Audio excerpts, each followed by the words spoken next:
In Forza 1, we had interest in Bugatti, and in Forza Motorsport 2, we approached Bugatti again. But at that time, Bugatti wasn't really interested in being in video games. But video games today have broadened out, and they're actually part of mass media. So I think that's opened up the door for us to do something with Bugatti. So now they're actually excited to be in video games. They're excited to be in Forza Motorsport. Design identifies the cars that we want to build based on how desirable they are. The Bugatti Veyron's a no-brainer. It's probably the most coveted car in the world right now. The style of the Veyron is very classic, sort of Art Deco. If a beautiful woman of the Roaring '20s stepped out of the car and the woman would perfectly complement each other.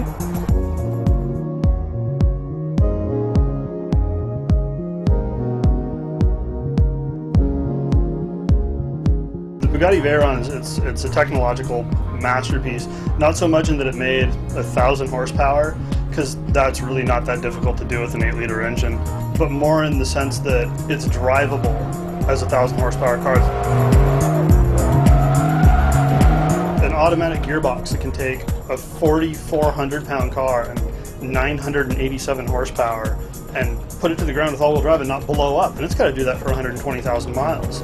And it's not even just like the power or anything, it's the scale. This is a 1,000 horsepower 16-cylinder 4-turbo motor that's smaller than a big block Chevy, and the Veyron itself is 5 inches shorter than the current market Jetta. It's not even a big car. To have such a beautiful design and be able to hit 250 without just frisbeeing off the road, it's just incredible.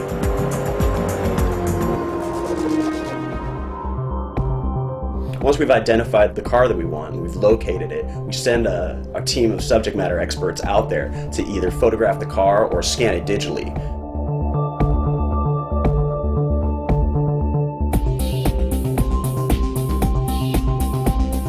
This is, in some ways, the most exciting job on the team because you get to put your hands directly on the metal of cars that most people will never see in person. One of the new features for Forza 3 is cockpits. This presents an interesting challenge from a modeling perspective because it's so hard to get the sense of scale from inside the cockpit and communicate that in game.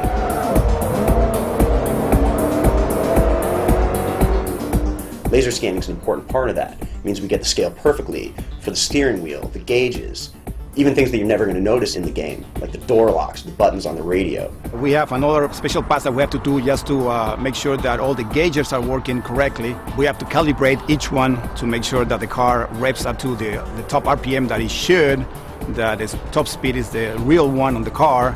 There's a lot of work done into that.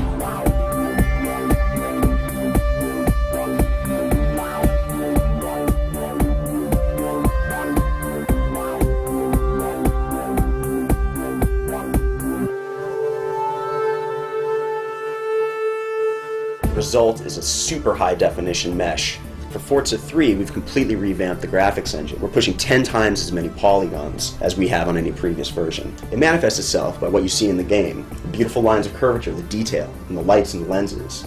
The detail on the brake rotors and calipers. They're so close to reality, they're almost indistinguishable. What you see in game is what we saw on site as we photographed and scanned the car. And the cool thing is not many people in the world have seen this car in person, only in pictures. Some people haven't even seen the interior of this car. And in Forza 3, you're going to be able to customize it, you're going to be able to drive it, you're going to be able to see the interior, you're going to be able to do almost anything and everything with this car that most people will never see in their life. Everybody's psyched about having that car in our game. It's one of the most advanced cars in the world right now.